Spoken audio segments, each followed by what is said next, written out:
Et l'invité de France Info ce matin est Hugues Rançon, député de La République En Marche de Paris, vice-président de l'Assemblée nationale. Yael Gauze. C'est la rentrée pour le gouvernement, séminaire à l'Élysée, encore un séminaire, j'ai envie de dire, encore une rentrée, quatrième séminaire quand même depuis qu'Emmanuel Macron a été élu président. Mot-clé de cette année 2018, on l'a entendu dans ses vœux, fraternité, cohésion. Mais elle est où la fraternité dans la politique que vous menez ?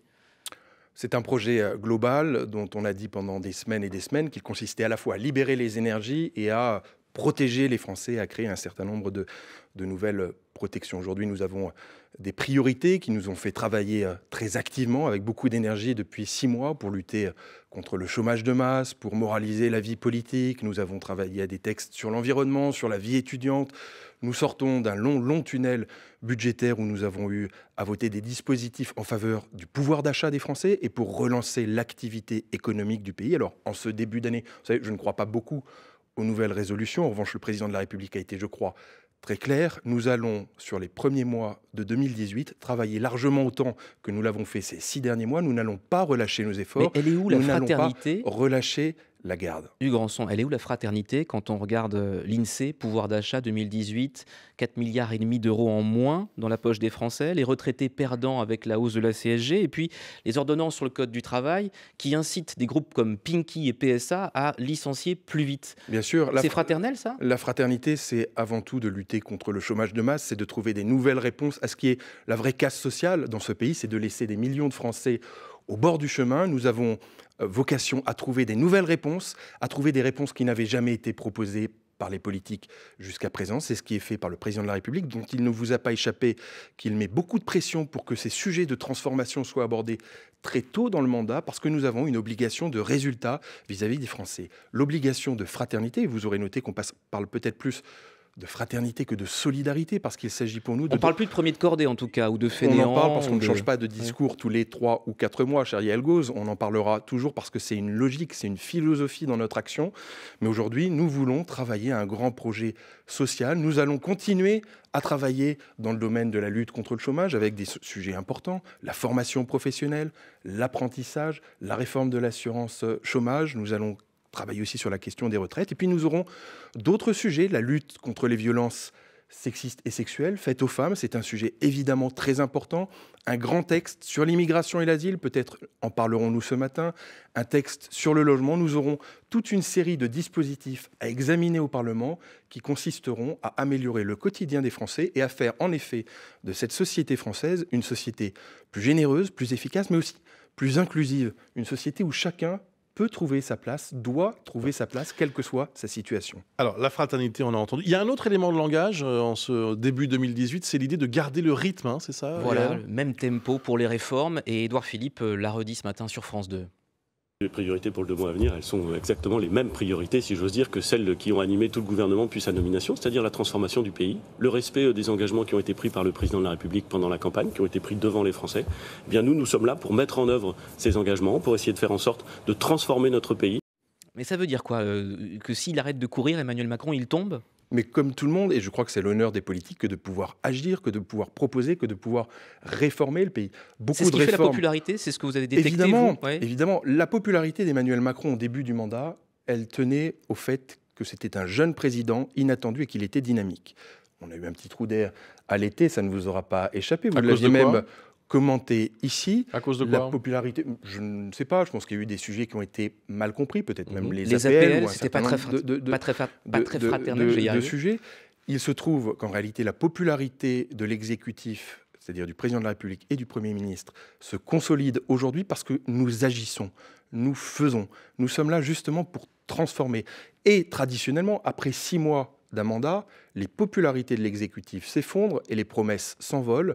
Nous sommes, nous, à la tâche avec des promesses qui sont tenues et du coup, une popularité qui se consolide. Et une grande attente, évidemment, devant ce grand projet social promis pendant les vœux. Parmi les dossiers chauds qui vous attendent à l'Assemblée, Hugues Rançon, il y a aussi les réformes sociétales. Élargir ou non la PMA, la procréation médicalement assistée, à tous les couples de femmes. Les états généraux de la bioéthique, ça commence le 18 janvier. Résultat ce matin d'un sondage IFOP pour la Croix, 60% des Français interrogés favorables à l'élargissement de la PMA aux couples de femmes. Ils étaient moins de 25% en 1990. Quelle est votre position à vous sur ce sujet, PMA élargie? Oui, non? Déjà, ça témoigne d'une évolution dans l'opinion publique qu'il faut noter et analyser.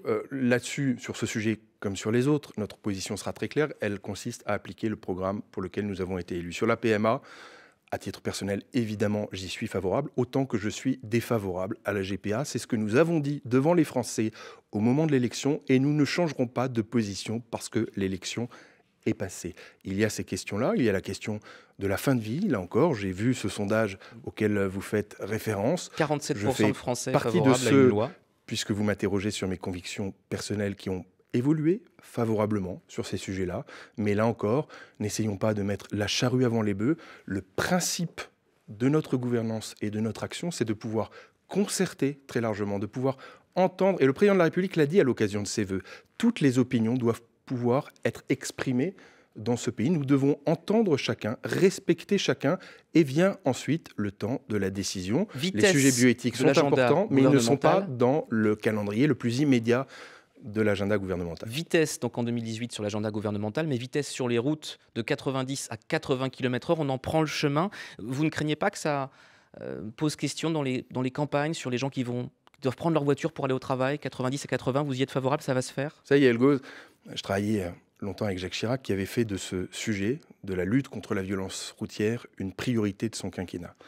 Grâce à cette action, nous sommes passés d'un chiffre autour de 7000 morts par an sur les routes à un chiffre autour de 3000 morts par an. J'ai, à titre personnel, comme tous les Français, eu des amis qui sont morts sur la route de fait d'accident et pas forcément du fait d'alcoolémie. Donc ça va se faire, le Premier ministre y est favorable, la semaine prochaine on passe à 80. En 2018, il n'est pas concevable qu'on puisse mourir sur la route en France. Il y a des mesures d'ordre public, la limitation de la vitesse en est une. J'y suis, à titre personnel, très favorable, mais il n'y a pas que ça. Il y a aussi la recherche et l'investissement que nous devons faire dans le domaine de la voiture intelligente. Aujourd'hui, il y a des nouvelles solutions pour diminuer la mortalité sur la route et je crois que c'est une exigence très importante. Vous restez avec nous, Hugues Rançon, 8h40, l'essentiel de l'info, Agathe Mavet.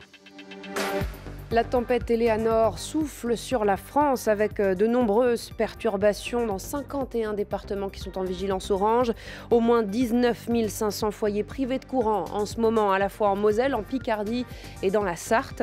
Les bourrasques sont impressionnantes. On a relevé ce matin jusqu'à 147 km/h près de Cambrai. Le trafic aérien perturbé également au départ de Roissy-Charles de Gaulle. Et puis les trains également à l'arrêt sur plusieurs axes en Normandie ce matin. Une sévérité sans faille, c'est ce que veut Édouard Philippe vis-à-vis de ceux qui attaquent les forces de l'ordre. 2 jours après l'agression de 2 policiers dans le Val-de-Marne, le Premier ministre s'exprimait sur France 2 ce matin. Hier soir, des dizaines d'agents et leurs familles ont manifesté dans plusieurs villes. 48 morts au Pérou dans un accident d'autocar. Le véhicule a chuté d'une falaise après avoir été percuté par un camion. Un plongeon de 100 mètres. Seuls 6 occupants du car ont été retrouvés vivants. Et puis 3 ans dans une boîte de conserve.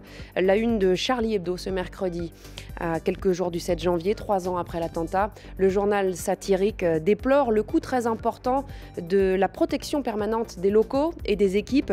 Rhys, le directeur de la rédaction, regrette aussi que la liberté d'expression soit devenue un produit de luxe. France Info. Hugues Rançon, député de La République En Marche de Paris, vice-président de l'Assemblée nationale et l'invité de France Info ce matin, Yael Gauz.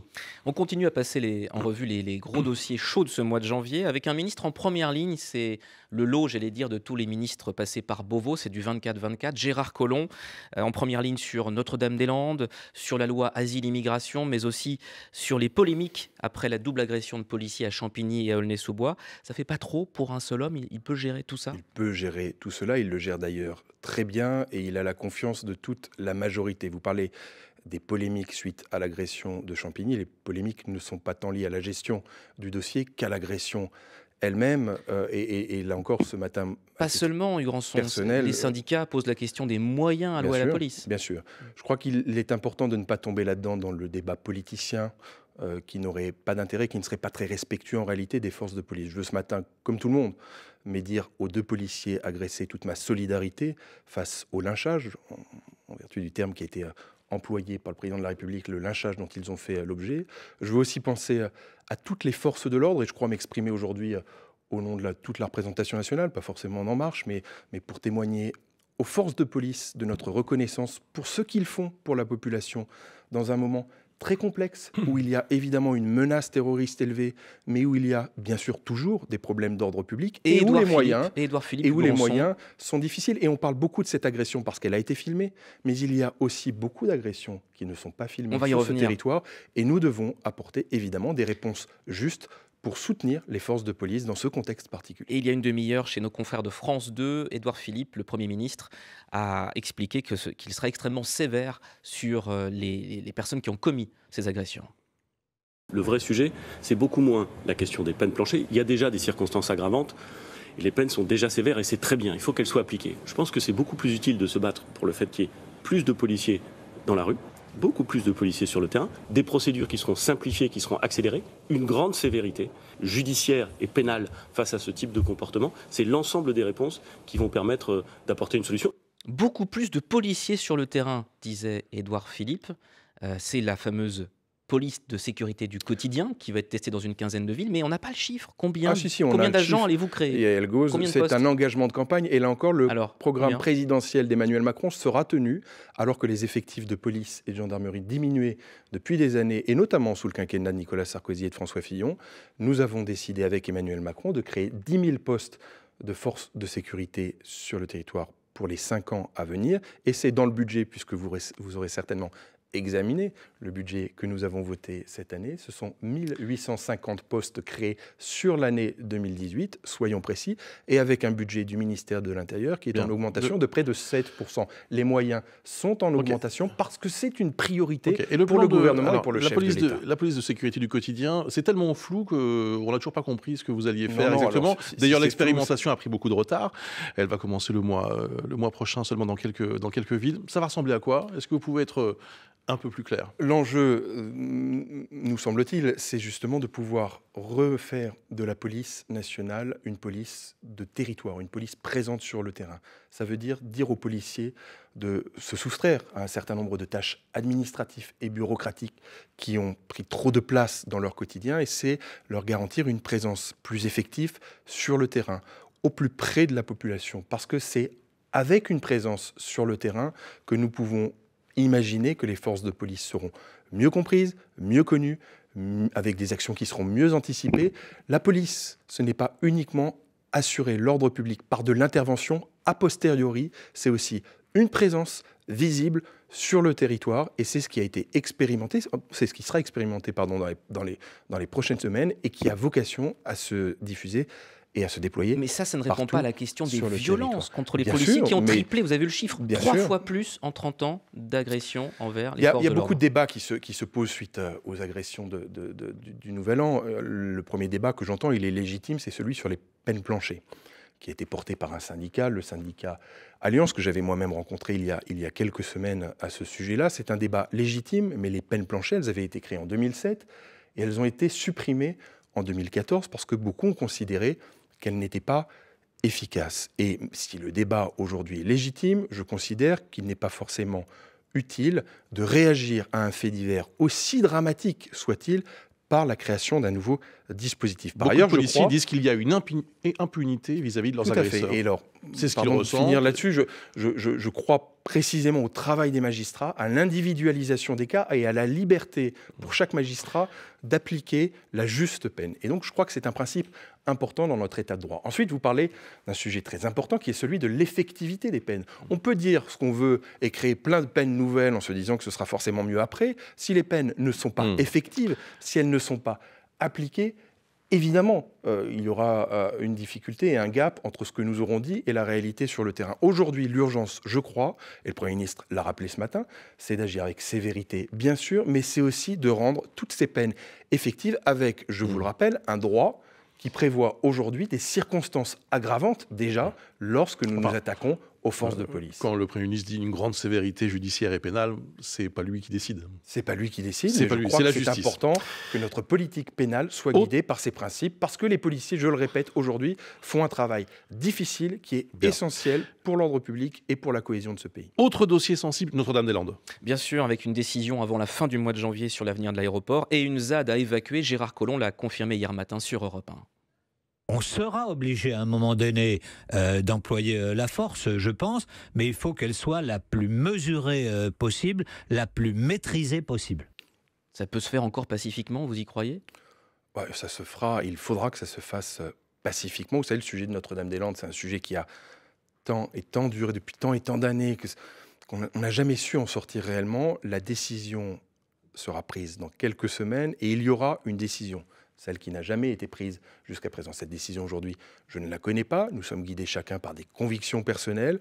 Mais ce qui est sûr, c'est que quelle que soit la décision prise sur l'aéroport de Notre-Dame-des-Landes, la création d'un aéroport ou l'extension de l'aéroport actuel de Nantes, il y aura par ailleurs une évacuation de la ZAD dans les meilleures conditions possibles, évidemment, de sécurité, mais parce que l'ordre public, c'est évidemment une exigence sur le territoire de la République et qu'il n'y a pas à transiger sur ce sujet. Il n'y a pas de zone de non-droit sur la République, sur le territoire de la République. Et puis ce projet de loi asile-immigration qui crée des remous dans la majorité.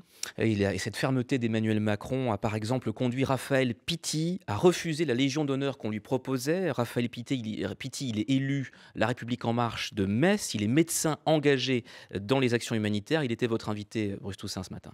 Les décisions, les circulaires du ministère de l'Intérieur sont coercitives vis-à-vis de cette population de migrants. Ils sont pourchassés. On recherche éventuellement les gens qui sont en situation irrégulière dans notre pays. Tout cela est une politique coercitive et ce n'est pas celle que j'ai entendue d'Emmanuel Macron comme candidat et ensuite comme président de la République et surtout le 31 décembre. Voilà, Hugues Rançon, vous avez un collègue marcheur à Metz qui tellement mal à l'aise qu'il refuse une Légion d'honneur parce que lui, il pense que la France doit rester un pays ouvert. C'est un sujet très important et je crois comme lui que la France doit être un pays ouvert. Maintenant, il est question aussi d'aborder ces sujets sans passion, sans crispation, sans fantasme. Il faut les aborder de manière équilibrée. Le droit ça, c'est de la com, il faut trancher à un moment donné. Ce n'est pas de la com. Le droit d'asile, c'est une obligation pour la France. C'est les conventions de Genève. Il y a des personnes qui fuient la guerre, la barbarie, les persécutions.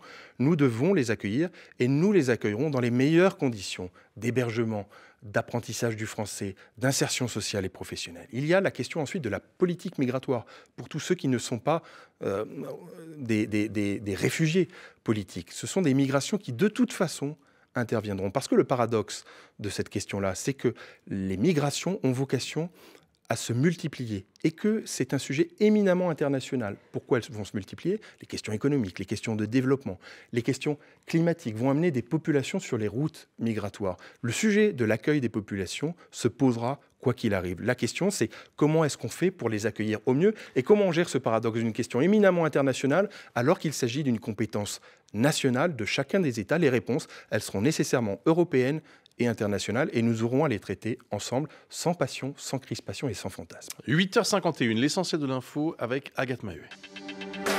Avis de tempête sur une bonne moitié de la France pour la 4e fois cet hiver. On a relevé ce matin des rafales de vent à plus de 110 km/h dans les Hauts-de-France, en Normandie, en Île-de-France aussi. Plus de 35 000 maisons n'ont plus d'électricité en ce moment, notamment en Picardie. Et tout cela perturbe aussi le trafic. Des avions retardés à Roissy. Les trains ne circulent plus en Normandie. De nombreux arbres tombés également sur les autoroutes. C'est le cas sur l'A1. Trafic perturbé aussi en Île-de-France sur le RERC à cause d'une inondation. Édouard Philippe veut un travail d'équipe sans couac pour la rentrée de son gouvernement. Nouveau séminaire de travail à partir de 9h ce matin. Avant de retrouver ses ministres, Emmanuel Macron, lui, s'est entretenu avec son homologue iranien, Hassan Rouhani, pour lui faire part de sa préoccupation face au nombre de victimes. 21 morts en quelques jours de manifestations contre le pouvoir en Iran. Le déplacement de Jean-Yves Le Drian en fin de semaine à Téhéran, d'ailleurs, a été reporté. Et puis, il était coupé depuis 2013, le téléphone rouge entre les deux Corées qui devrait être remis en fonction ce matin. Initiative de Pyongyang. Kim Jong-un, en effet, envisage d'envoyer en Corée du Sud une délégation pour les Jeux Olympiques en février prochain. France Info. L'invité de France Info ce matin est Hugues Rançon, député de La République En Marche de Paris, vice-président de l'Assemblée nationale, membre aussi de la Commission des Affaires étrangères, Yael Gauze. Et la situation de plus en plus critique en Iran. Hugues Rançon, au moins 21 morts, dont 16 manifestants dans le mouvement contestataire le plus important depuis 2009, là-bas. Crise diplomatique, on le sait, avec les États-Unis, avec la France maintenant. Le guide suprême, l'ayatollah Ali Khamenei, accuse les ennemis de l'Iran à l'étranger de vouloir déstabiliser son régime. Dans les événements de ces derniers jours, les ennemis se sont unis en utilisant leurs moyens, l'argent, des armes, la politique et leurs services de sécurité pour créer des problèmes au régime islamique. Et l'Iran qui accuse la France d'héberger une base arrière terroriste. À quoi fait-il référence ? J'ignore à quoi font référence les dirigeants iraniens. Ce qui est sûr, c'est qu'on regarde aujourd'hui cette situation avec beaucoup d'attention. C'est une situation qui est complexe et qui évolue en réalité d'heure en heure, avec des manifestations qui n'ont pas de vocation politique immédiatement. C'est des manifestations avec un certain nombre de revendications économiques pour critiquer le régime, notamment sur la vie chère, sur la corruption, sur les bénéfices de l'accord de Vienne qui ne seraient pas. Mais Donald Trump, encore... lui, veut un changement de régime. Oui. Nous, la France, on veut quoi ? Alors, il m'arrive de ne pas partager toutes les positions de Donald Trump, même les plus récentes. Mais on n'est pas un peu trop prudent sur cette contestation iranienne ? Non, je crois qu'il faut toujours être très prudent. Vous savez, la France agit toujours avec le respect de deux principes. Le premier principe, c'est la stabilité des États. Et il faut être très attaché à la stabilité des États, parce que rien ne serait pire, et a fortiori dans cette région-là, que de créer des troubles nouveaux qui viendraient ajouter du mal au mal. Ensuite, le deuxième grand principe de la position de la France, c'est de pouvoir faire respecter le droit des minorités, les droits de l'homme, évidemment le droit de manifester librement, et évidemment le droit à l'information de circuler librement. Ensuite, il y a un travail diplomatique à accomplir d'État à État. Le chef de l'État, Emmanuel Macron, a appelé hier le président Rouhani pour lui dire à la fois la grande préoccupation de la France et pour appeler les autorités iraniennes à la retenue, parce que, évidemment, la France restera très attachée au droit de manifester librement sans que les représailles ou que les rétorsions soit forte ou excessive. Mais on est plus mesuré, pourquoi ? Parce qu'on veut sauver l'accord nucléaire signé en 2015 ? On n'est pas plus mesuré pour ces raisons-là, on est toujours mesuré par rapport à ces deux principes-là. Aujourd'hui, il faut avoir en tête aussi que l'Iran est un grand pays, un pays avec lequel nous avons beaucoup d'échanges, des échanges universitaires, des échanges économiques également. C'est aussi un pays avec lequel nous formulons un certain nombre de désaccords notamment par rapport à la politique régionale, la position de l'Iran vis-à-vis de la Syrie, la position de l'Iran vis-à-vis d'Israël, évidemment, sont des sujets de préoccupation. La France a un message attendu dans le monde sur ces questions-là. 16 manifestants tués, ça ne suffit pas à condamner le régime de Téhéran. Mais bien sûr que nous le condamnons, cher Bruce Toussaint, et nous condamnerons toutes les exactions. Vous condamnez le régime ? Toutes les exactions, nous condamnerons toutes les exactions, où qu'elles soient, et qu'évidemment, un régime qui envoie des forces armées contre des manifestants, c'est évidemment inacceptable. Maintenant, rien ne serait pire, parce qu'il ne faut pas tomber sur ces sujets très graves et très importants, là encore dans l'excès ou dans l'outrance, rien ne serait pire que de faire de l'ingérence par rapport à la politique iranienne ou à la stabilité dont on sait qu'elle est fragile de la région. Autre sujet qui fait polémique, la visite du président turc vendredi à Paris. Avec un déjeuner en l'honneur, c'est écrit sur le communiqué officiel de l'Élysée, en l'honneur du président turc Recep Tayyip Erdogan, vendredi à l'Élysée. Tant pis pour la répression des Kurdes, tant pis pour les journalistes emprisonnés, tant pis pour les fonctionnaires limogés, les 50 000 arrestations ? Pas du tout. Vous aurez noté qu'Emmanuel Macron, à la présidence de la République, entend parler à chacun de ses interlocuteurs. On ne choisit pas aujourd'hui qui sont les bons interlocuteurs de la France ou non.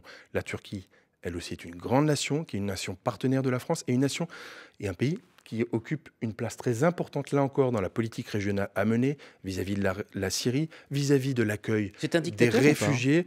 C'est pas à moi de juger aujourd'hui. Je crois que beaucoup de Turcs sont favorables au président Erdogan. Il est évident que si vous me demandez mon avis sur la politique de répression qui est menée en Turquie, j'aurai un avis assez contrasté. Dictateur ou pas ? Assez contrasté. C'est pas à moi de qualifier Erdogan de dictateur ou de non-dictateur. Ce que je sais aujourd'hui, c'est qu'on ne choisit pas ses interlocuteurs, que la Turquie est un grand pays avec lequel nous discutons et un acteur important de la politique régionale, je vous l'ai dit, sur la Syrie, sur les relations avec l'Union européenne, sur la question de l'accueil des réfugiés. Ce serait trop facile d'avoir besoin de la Turquie pour traiter de la question de la Syrie ou des réfugiés et de lui tourner le dos. En revanche, ce qu'a dit le président de la République, Emmanuel Macron, c'est qu'il abordera les yeux dans les yeux, comme vous le savez, parce que vous commencez à connaître la façon de présider d'Emmanuel Macron, il dira à son homologue turc, les yeux dans les yeux, ce qu'il entend du respect des droits de l'homme en Turquie, parce que c'est un sujet, je vous l'ai dit, qui est éminemment important. Ce sera vendredi donc, à Paris, la visite